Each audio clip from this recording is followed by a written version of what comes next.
Индонезия не ищет покровителей лясы, она ищет возможности. Эсминец — это не оружие, это инструмент контроля моря. And what we are observing is a strategic conversation rather than a political alignment.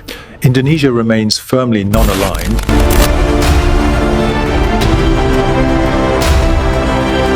Isu kerjasama Indonesia-Rusia dalam pembangunan kapal perang kelas destroyer kian menguat dan mulai memicu kegelisahan di lingkaran geopolitik regional.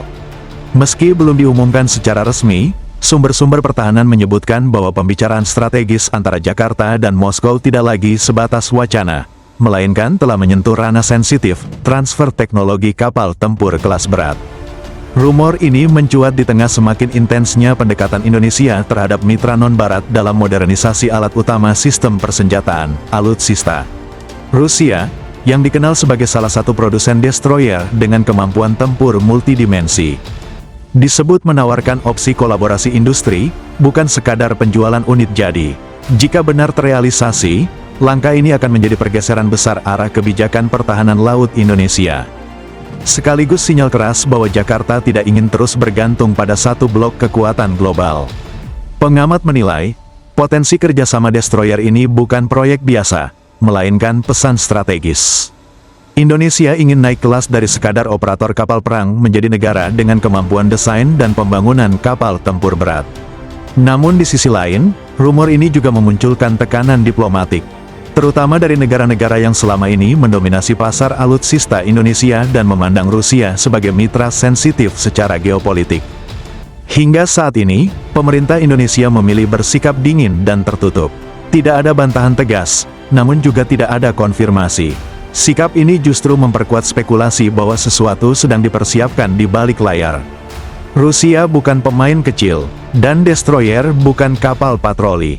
Ini kelas berat, simbol kekuatan laut. Jadi ketika dua nama ini muncul dalam satu kalimat, peta geopolitik otomatis berubah suhu. Pertanyaannya bukan lagi benar atau tidak, tapi sejauh apa pembicaraan ini sudah berjalan di balik layar. Selama ini Indonesia sering ditawari paket aman, kapal jadi, teknologi dikunci, transfer ilmu dibatasi. Tapi rumor kali ini berbeda.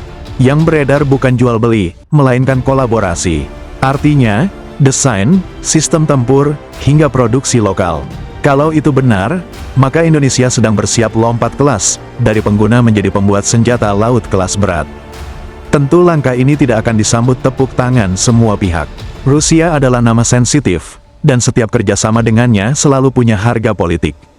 Tekanan diplomatik, bisik-bisik sanksi, sampai narasi negatif internasional sudah bisa ditebak arahnya. Tapi pertanyaannya sederhana, sampai kapan Indonesia harus bermain aman sementara laut makin panas?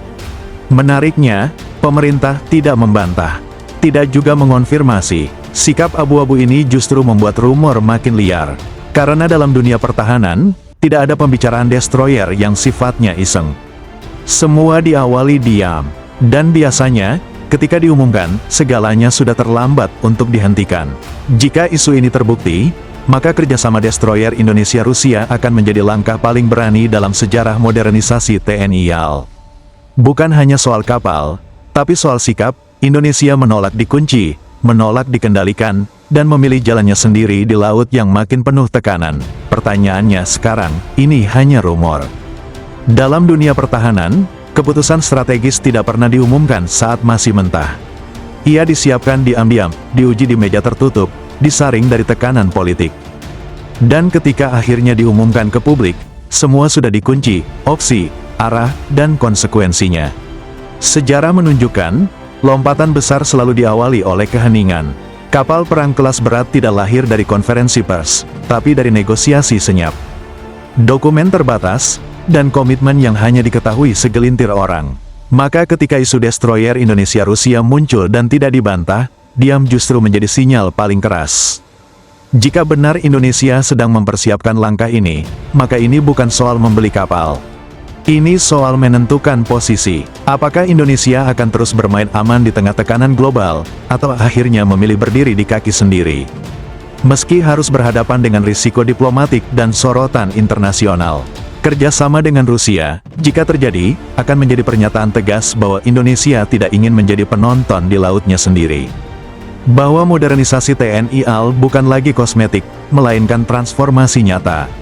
Dan bahwa kemandirian pertahanan tidak bisa dicapai dengan izin pihak lain.